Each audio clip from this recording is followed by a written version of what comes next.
E agora minha conversa aqui é com a doutora Bruna. Seja bem-vinda mais uma vez, doutora. Olá, boa tarde, obrigada. Eu que agradeço. Vamos ajudar aí o pessoal até que vai curtir o carnaval, de repente, né? Já até chegaram perguntinhas aqui. O pessoal que fica muito tempo em pé, pula, folia, já, porque o assunto agora é trombofilia, né, doutora? E quanto é importante falar desse assunto. Explica pro pessoal de casa o que é trombofilia e o porquê é importante falar do assunto. Então, a trombofilia nada mais é que uma condição no corpo humano, né, do corpo, em que tem uma predisposição à formação de coágulos. Olha. Então, como essa condição faz com que ocorre coágulos mais rapidamente, ela pode levar a tromboses, as tromboflebites, a embolia pulmonar, a AVC, né? E até mesmo a aborto no caso das mulheres, né? Então, essa condição, ela pode ser genética ou adquirida, né? Então, pode ser um defeito, assim, né? Uma alteração genética, que a pessoa nasceu com essa condição. Perfeito. E isso aí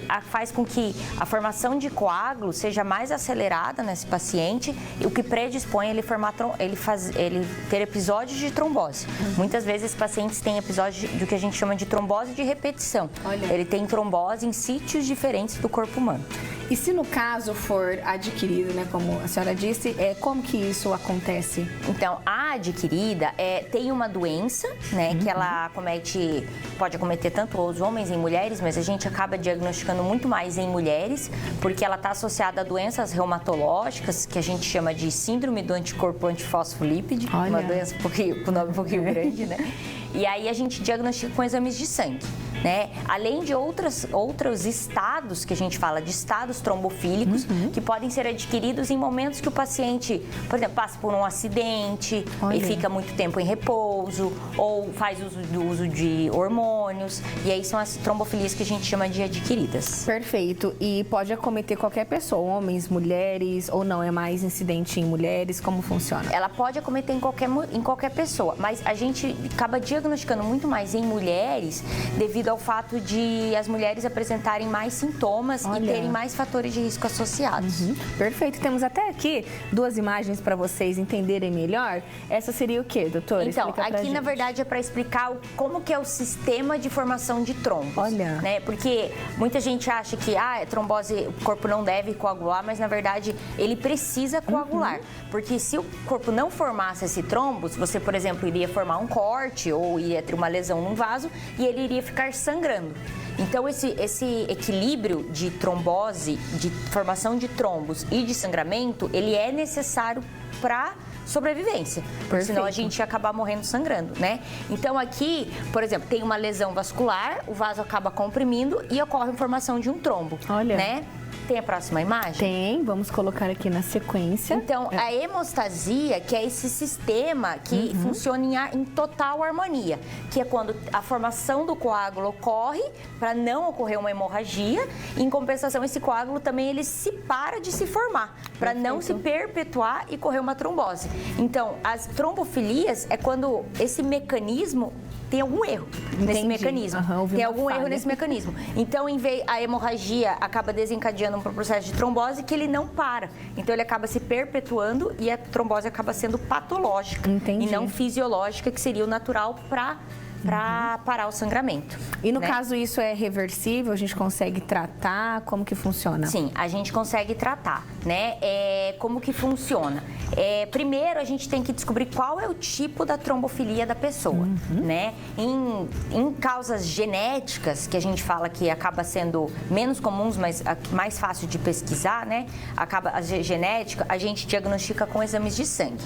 Então, se o paciente tem algum episódio, geralmente a gente investiga pacientes que tiveram algum episódio já de trombose, ou no caso das mulheres, algum episódio de aborto. Olha. Porque o aborto, ele é aborto recorrente, às vezes a mulher teve 1, 2, 3 abortos, a trombose pode ser um caso, porque ocorre a fecundação e aquele embrião não consegue se fixar no útero. E geralmente é no início, então, que logo acontece. no início. Logo no início. Então, aí a gente pesquisa fatores, que são fatores desse mecanismo da coagulação, que é bastante complexo, e são fatores que a gente chama de proteínas, marcadores mesmo, a gente pesquisa para ver como estão os níveis dele no exame de sangue. E aí, por meio desses fatores, marcadores, a gente consegue saber se a pessoa tem uma alteração genética que predispõe ela a ter mais, a ter essas trombofilias, né? Que são estados pró-coagulantes, ou se ela não tem. E a pessoa tem que tomar medicamento durante a vida toda ou não? Isso vai variar. Isso vai variar de algum...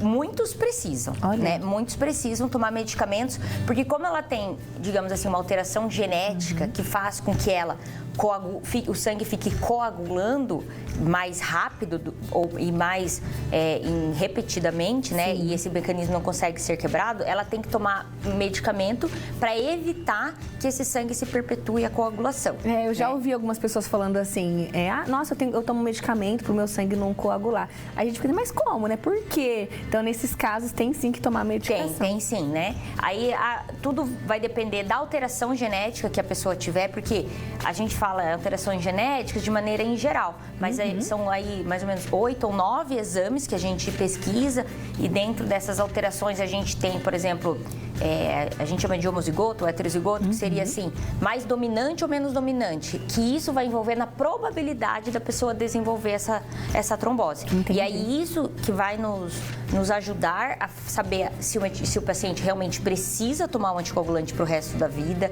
se ele precisa tomar um anticoagulante só em períodos que ele tem uma maior predisposição, por exemplo, só em gestações ou só quando ele ficar internado em hospital, quando for fazer uma cirurgia, ou porque qual é a chance estatística dela desenvolver uma trombose. Olha, que interessante. Olha, nosso bate-papo está só começando. Aproveita o intervalo para você mandar a sua pergunta para a doutora Bruna. Inclusive, no próximo bloco, eu quero falar um pouquinho, doutora, sobre os hábitos, né, do dia a dia. Exemplo, hábitos ruins, tá? Bebida alcoólica, fumar. Se todos esses hábitos interferem também, né, na nossa saúde, no caso de repente ser diagnosticado com trombofilia, e muitas outras dúvidas já depois do intervalo para você. De mulher, com o nosso assunto de hoje, trombofilia, com a doutora Bruna, que é cirurgiã vascular. Eu já quero voltar com uma dúvida aqui, doutora, a Liliane Joerck, de Pirapozinho.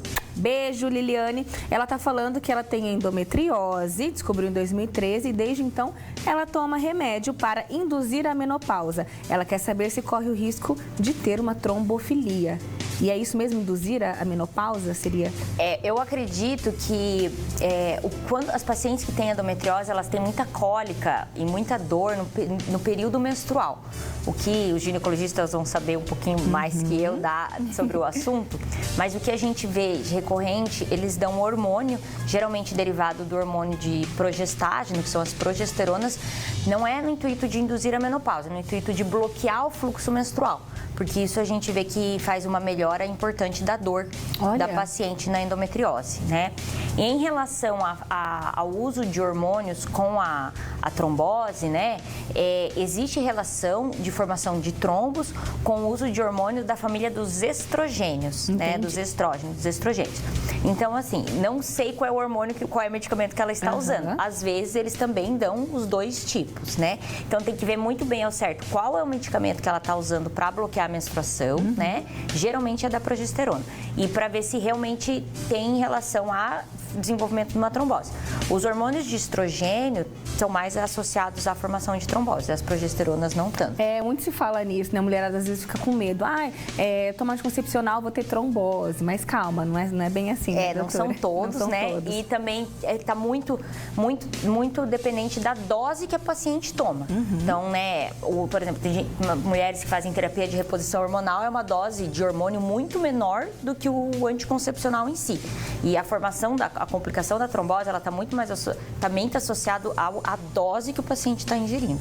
Perfeito. No bloco anterior eu falei aí sobre os hábitos, né, do dia a dia, pessoal que fuma, pessoal que bebe bastante, enfim, vamos dizer assim, uma vida nada saudável. Isso de alguma maneira contribui para o surgimento de uma trombofilia, enfim, ou trombose, que seja. E a pessoa que fuma está mais propícia a isso? Então, assim, a trombofilia genética, o paciente nasceu com aquilo, independentemente dos hábitos que ela terá na vida. Em relação, agora, o estado trombofílico adquirido, o cigarro, ele é uma toxina pró-coagulante. O que isso significa? Que ela realmente é um fator de risco importantíssimo para a formação de trombos e formação de coágulos. Entendi. Então, ela está, sim, associada ao aumento do risco de trombose, o cigarro. Olha só, tá vendo, gente? Cuidado cuidado aí, hein? Vamos ver se a gente consegue ajudar aqui a Márcia.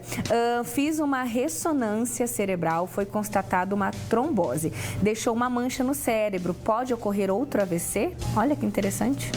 Aí tem alguns detalhes que estão, né, faltando nas informações, né? Entendi. E cada caso é um caso Cada também, caso né, é um doutora? caso bem específico, né? Primeiro, orientar ela, né, tá conversando com o médico dela, provavelmente ela deve acompanhar, mas pacientes que realmente têm uma... Primeiro tem que ver se também foi no venoso, ou cerebral, venoso ou arterial, tudo isso. Mas pacientes, sim, que tem se ela é jovem ou se ela não é jovem, se ela tem outros fatores de risco, mas pacientes que têm um episódio, eles sim têm que ser investigados a causa desse episódio. Olha só. Né? Às vezes, se ela tem algum problema cardíaco, é uma causa também de trombose cerebral. Então, tem que estar investigando a causa. Os exames genéticos, esses que eu comentei no primeiro bloco, são exames que a gente geralmente faz de rastreio, especialmente em pacientes jovens, pacientes oncológicos, pacientes que têm uma predisposição também a ter trombose.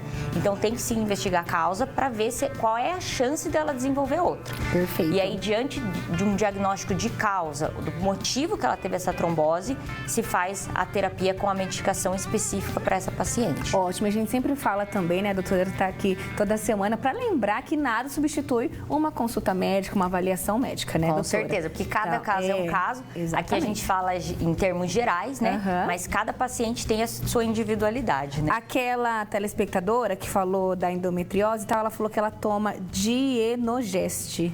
Então deve ser progesterona, só derivado de progesterona mesmo. Perfeito. Olha, daria pra gente ficar o resto da tarde aqui falando, mas não dá tempo. E todas as perguntas que vocês mandam, a gente salva aqui, porque a gente faz, o doutor responde, a gente pega um compilado aí e responde todo mundo. Doutora, muito obrigada. Obrigada Até semana que vem. Bom carnaval. Obrigada. A gente agradece a sua presença.